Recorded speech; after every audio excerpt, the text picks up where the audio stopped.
The Quarton branch is managed by one engine and one engine alone. And that is the Drummond M7 named Poppy. She is rather defensive about her line and has run it since she arrived.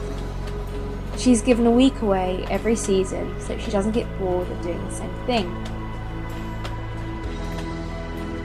Poppy is a hard worker and is kept on a strict timetable which the other engines are surprised that she can keep. Her branch line is important for two reasons. One of them being that there is a dairy at Quarton and you can see Poppy running up and down her line with milk tankers or vans on every one of her trains. And the other being that it connects to a small industrial complex at Portley. Poppy is a cheerful sort and always has a smile on her face. And she doesn't stand for being bad-mouthed and isn't shy of defending herself or anyone else around her. A few weeks had passed since Colin's accident. She sat in the yard at Sutton getting prepared for her first train. And Evan rolled alongside the sheds with a worried look on his face. What's the matter, Evan? Shouldn't you be getting the coaches ready? That's the problem. Your coaches have, a bit of a fault. Wait, what? One of the bogies on the brake coach has developed cracks in the springs. Then how am I supposed to take my passenger trains? With these? Poppy looks behind Evan to see Amy hauling some old Strogley four-wheeled coaches. With no disrespect, Amy, I can't use these. They just aren't my style. Well, we don't have any coaches until midday. If you can make do with what you have until then, you should be fine.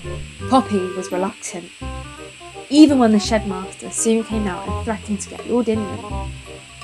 But it took a lot of coaxing, and soon enough, she was back down onto the old coaches. But at the wrong moment. Those old things. You'd be lucky if they stay in one piece to the first station, let alone the whole trip. No one was asking you. You did. Language! Poppy was angry yet glad. There were still coaches, but something she hadn't used. She soon subsided and gave in and brought the coaches to the platform where a lot of people, a few of them were rather smartly dressed, looked at their coaches. But no one said anything, except for one person. Blah! These aren't normal coaches. These just look like glorified vans. Poppy almost lost her temper, and she would have if she hadn't have noticed a little girl looking at the train and smiling broadly. She was soon off and arrived at the first station of Rosehall. Nothing happened aside from a few confused people, but either way, Poppy spent the morning with only a few people commenting negatively about the old coaches and nothing else. She came back to Sutton just as the clock hit 12, and almost instantly, as she was allowed to move off, scurried straight to the yards. She arrived to see a rake of LSWR coaches, and then Evan moving towards two others into the siding next to them. Evan, are those two for me? Yes, but give it a few minutes, then you should be ready. I'm afraid you're gonna have to use these coaches for one more run. But I've used them for several services already. I was promised they would be ready by now. You're gonna have to give it a little while longer. Poppy was angry. She moved the coaches back to the station and then went to go and get more coal. She was in a foul mood and at exactly the wrong moment. Still using those huts on wheels then? That was the last straw for Poppy.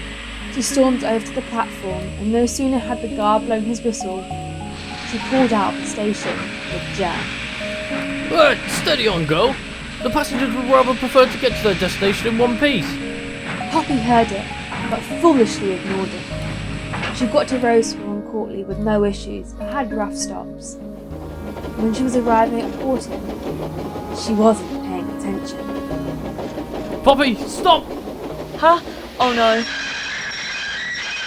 She slammed on her brakes and skidded into the platform. And then there was the sound of slapping. The fireman jolted out of the cabin as he shot. The last coach waiting to be out of 4 and lie there in pieces. Oh dear. Evan arrived a while later with a small crane and a workman, and later on brought Lord Inmond with him. Well, puppy, I can't say I'm impressed with this. You were the last engine I expected to have an accident, let alone an accident.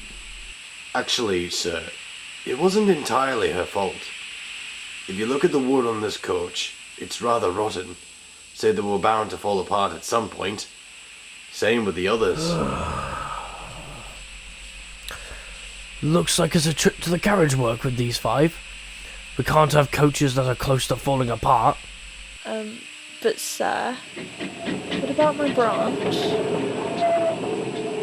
Then you'll be glad these are ready now. Amy, you're a lifesaver. I'll just move out the way. That evening, Poppy was expecting to become a laughing stock.